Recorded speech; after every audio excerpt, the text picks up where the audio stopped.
সকল শিক্ষার্থীদের যারা আন্দোলনের ফ্রন্ট লাইনে থাকে তাদেরকে হচ্ছে হুমকি দেয় যে তারা আমাদের স্টুডেন্টশিপ বাতিল করে দিবে, এমনকি আমাদেরকে প্রাণ নাশের হুমকি পর্যন্ত দেয়। ওনারা তিনজন মিলে আমাদের কলেজে শান্তিপূর্ণ পরিস্থিতি নষ্ট করছেন, আমাদের মেয়েদের সাথে নানা ধরনের অশালীন আচরণ করেন। তিনি আমাদের সরাসরি বলেছে তোমরা ওখানে পড়ে থাকো বা তোমরা একটা আন্দোলন চালাও, আমার কোনো যায় আসে না। আমাদের লক্ষ্য হচ্ছে আমাদের কলেজে তিনজন শিক্ষক আছে, মোহাম্মদ তাজুল ইসলাম, মোহাম্মদ জামালউদ্দিন ভূঁইয়া এবং মোহাম্মদ মুখলেসুর রহমান স্যার।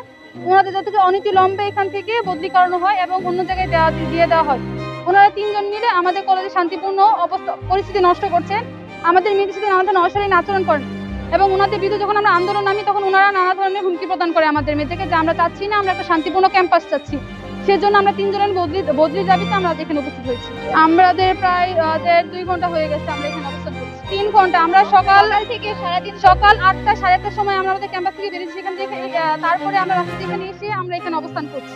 আমাদের চাওয়াই হচ্ছে মোহাম্মদ জামালউদ্দিন ভূঁইয়া, তাজুল ইসলাম, মুখলেসুর রহমান এই তিনজনকে আমাদের কলেজ থেকে অনতিবিলম্বে বদলি করানো হোক, অন্য জায়গায় নিয়ে যাওয়া হোক। আমাদের কলেজ ওনাদের তিনজনকে আমরা চাই না। আমরা গত 13 তারিখ থেকে আন্দোলন আমাদের ক্যাম্পাসের দিকে, কিন্তু আমরা সেই আন্দোলন চালানোর পরে আমাদের যে দাবি এই তিনজন ফ্যাসিস্ট অশোভন আচরণকারী যে শিক্ষক তাদের বদলির জন্য যে দাবির জন্য যে আমরা নেমেছি আমাদের আন্দোলনে, কিন্তু আমরা কলেজে থাকাকালীন আমাদের প্রিন্সিপাল ম্যাম থেকে কোনো কিছু পাই না।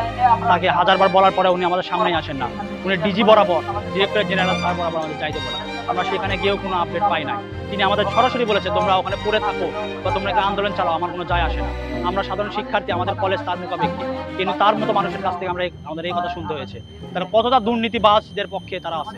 একমাত্র স্মার্ট সিটি বসুন্ধরা, আধুনিকতায় এক ধাপ এগিয়ে।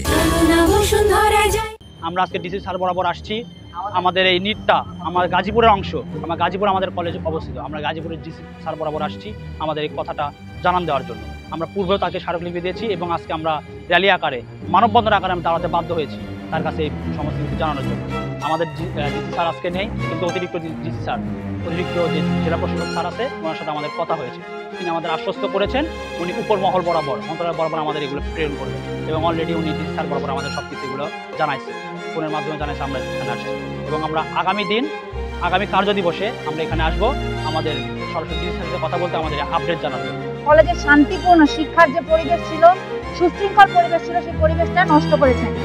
তাদের কারণে আমাদের কলেজে শিক্ষা বান্ধব পরিবেশটা পুরোপুরি নষ্ট হয়ে গিয়েছে। আমরা আমাদের কলেজে ঠিকমতো ক্লাস করতে পারি না, আমরা আমাদের কলেজে শান্তিপূর্ণভাবে অবস্থানও করতে পারি না। এই তাদের তিনজনের বদলির দাবি নিয়েই আমরা আজকে এসেছি। তাদের তিনজনের বদলি না হওয়া পর্যন্ত আমাদের এই আন্দোলন চলবে। তারা এই তিনজন শিক্ষকের বিরুদ্ধে আমরা আন্দোলন এই জন্য করছি যে তারা তিনজন হচ্ছে আমাদের নারী শিক্ষার্থী মানে মেয়ে শিক্ষার্থীদের সাথে অশোভন আচরণ করে। আমাদের সকল শিক্ষার্থীদের যারা আন্দোলনের ফ্রন্ট লাইনে থাকে তাদেরকে হচ্ছে হুমকি দেয় যে তারা আমাদের স্টুডেন্টশিপ বাতিল করে দিবে, এমনকি আমাদেরকে প্রাণ নাশের হুমকি পর্যন্ত দেয়। তাদের কোনো অধিকার নেই আমাদের ছাত্রছাত্রীদেরকে প্রাণ নাশের হুমকি দেওয়ার।